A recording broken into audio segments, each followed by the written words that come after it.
जय श्री कृष्ण बधाने ने जय माताजी। तो आज આપણે બનાવીશું પીળી હળદરનું શાક બનાવીશું। શિયાળાની સિઝન ચાલી રહી છે।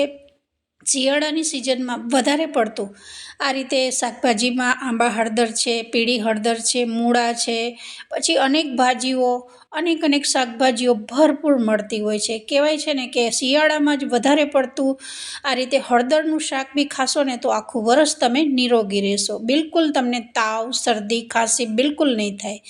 અને હળદર છે તો આપણા શરીર માટે બહુ જ ગુણકારી હોય છે, તો એનું શાક બી સરસ બનતું હોય છે। તો વિડીયો સ્કીપ ના કરશો, લાસ્ટ તક જોશો તો તમને ખબર પડશે કે મેં આમાં શાકમાં શું સામગ્રી નાખી છે અને કેવી રીતે આ શાકને બનાવેલું છે। તો શાક તો બિલકુલ બની ગયું છે, પણ ધાણા વગર તો બિલકુલ અધૂરું છે, તો આપણે ધાણા બી ઉપરથી સર્વ કરી દીધા છે। હવે અહીંયા શાક બનાવવાની મેઇન સામગ્રી છે પીળી હળદર 100 ગ્રામ લીધી છે, અડધી વાટકી આપણે વટાણા લીધા છે, મૂળો છે, ટામેટાં, મરચું અને લસણ। હજુ આપણે ઘણું ઉમેરીશું, જેથી કરી અને વિડીયો સ્કીપ ના કરશો, લાસ્ટ તક જોશો તો તમને ખબર પડશે।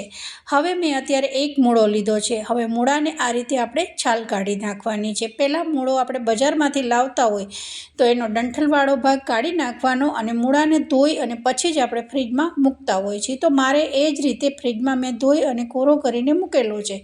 જ્યારે કોઈ પણ સામગ્રી બનાવવાની હોય ત્યારે ફટાફટ કાઢી અને આ રીતે છાલ કાઢી અને આપણે રેસીપી તૈયાર કરતા હોય છીએ। તો સરસ મૂળાની છાલ કાઢી લીધી છે, પણ હજુ બી મૂળાને આપણે એકવાર ધોઈશું। હવે તમે જોઈ શકો છો કે આ પીળી હળદર લીધી છે। હા, તમને પસંદ હોય તો અહીંયા આંબા હળદરનો ઉપયોગ કરજો। મેં અહીંયા આંબા હળદરને સ્કીપ કરી છે, તો તમારે પસંદ હોય તો એ બી નાખજો, એનોય ટેસ્ટ બહુ જ સરસ આવે છે। પણ અહીંયા આપણે ફક્ત જે પીળી હળદર છે એનો જ ઉપયોગ કર્યો છે અને એકદમ ફ્રેશ લીધી છે। હવે એની બી છાલ કાઢી નાખી છે, નાના ભાગ સાઈડમાં હતા એને કાઢી નાખ્યા છે। તો સરસ આપણી અહીંયા હળદરને મેં તે છાલ કાઢી અને બે મૂળા અને હળદરને બેયને સારી ચોપ કરી દીધી છે, ઝીણા ચોપ કરી દેવાના છે।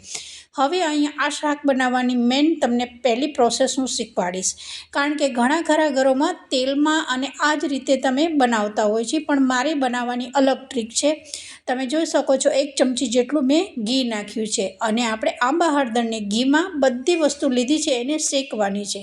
આ કરવાનું કારણ શું છે ફ્રેન્ડ્સ, ખબર છે કે જે તમને હળદરનો તુરો ટેસ્ટ છે ને એ બિલકુલ નહીં લાગે અને મૂળા છે એનો બી તુરો ટેસ્ટ નહીં લાગે। તો જરૂરથી તમારા ઘરમાં થોડુંક બી ઘી પડ્યું હોય ને તો અડધી ચમચીથી બી આ રીતે એકવાર પ્રોસેસ કરજો, પછી આ રીતે શાક બનાવજો, પછી એ શાકનો સ્વાદ જોજો કેટલો સરસ આવે છે। તો હું મારી આ ટ્રીક સાથે તમને બનાવતા શીખવાડેલું છે। લગભગ 5 મિનિટ ધીમી આંચે મેં થવા દીધું હતું। વટાણા બી સારા સોફ્ટ થઈ ગયા છે, મતલબ કે 50% જેટલું બધું આપણું ચડી ગયું છે અને એકદમ સરસ આમાં ઘી છૂટું પડી રહ્યું છે। તો આ રીતે મૂળા અને હળદરનો બેયનો જે તુરો ટેસ્ટ લાગે છે ને શાકમાં એ નહીં લાગે અને આના કારણે તમારું જે શાક છે ને એ બહુ જ સ્વાદિષ્ટ બને છે। તો આ રીતે બધું મેં સતરાઈ ગયા પછી એક વાટકીમાં કાઢી લીધું છે। ફરી અહીંયા આપણે હવે શાક બનાવવું છે, તો અહીંયા થોડી ગ્રેવીવાળું કરવાનું છે, મતલબ કે લચકા પડે એવું શાકને બનાવવાનું છે। અડધી ચમચી જેટલું તેલ લીધું છે અને એમાં રાઈ અને હિંગ નાખી દીધી છે। હવે સરસ આપણે એક ગ્રેવી બનાવીશું। રાઈ હિંગ સારી ફૂટી ગઈ ત્યાર પછી લસણ ચોપ કરેલું, 1 લીલું મરચું છે અને 1 ડુંગળી છે। ડુંગળીને મેં આ રીતે જે રીતે ભજીયામાં સ્લાઇસ કરીને આપણે એ રીતે મોટી કાપી છે, જેથી કરી અને આપણે આ શાકને બહુ વધારે પડતું પકાવવાનું નથી, થોડું ક્રન્ચી ટેસ્ટ આવે ને એવું બનાવવાનું છે।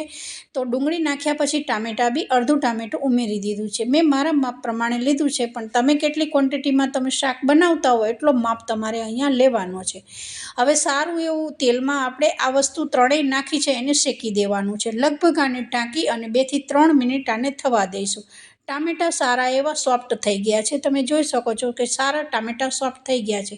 ત્યાર પછી મેં અહીંયા મીઠા લીમડાની એક ડાળખી નાખી છે, પસંદ હોય તો ઉમેરી શકો છો, નહીતર સ્કીપ કરી શકો છો। ટામેટાં સરસ સોફ્ટ થઈ ગયા છે। હવે આપણે અહીંયા રેગ્યુલર મસાલા કરવાના છે। મસાલા મેં મારા માપ પ્રમાણે અહીંયા ઉમેરેલા છે, તમારે કેટલી ક્વોન્ટિટી હોય એ પ્રમાણે તમારે મસાલાનો અને તેલનો માપ લેવાનો છે। તો વિડીયો સ્કીપ ના કરશો, લાસ્ટ તક જોશો તો જ તમને ખબર પડશે, કારણ કે ઘણા બધા વ્યુઅર્સ એવા હોય છે કે આગળથી વિડીયો જોઈ છે અને સ્કીપ કરીને જોતા હોય તો રેસીપી બિલકુલ સમજમાં નથી આવતી હોતી। હવે રેગ્યુલર મસાલા કરી દીધા છે। 1 ચમચી લાલ મરચું છે, 1 ચમચી ધાણા જીરું છે, 5 ચમચી હળદર છે અને સ્વાદ અનુસાર મીઠું નાખેલું છે। અને લાસ્ટમાં મેં આ રીતે અહીંયા થોડો કિચન કિંગનો ગરમ મસાલો છે એ જરૂરથી ઉમેરજો. તમારા ઘરમાં કોઈ પણ ગરમ મસાલો હોય એને ઉમેરજો. તો અહીંયા જે હળદરનું શાક છે એનો સ્વાદ એકદમ બમણો વધી જશે. ત્યાર પછી લગભગ 2 ચમચી જેટલું અહીંયા પાણી નાખ્યું છે, કારણ કે મસાલા છે એને ચેડવવા ખૂબ જરૂરી છે.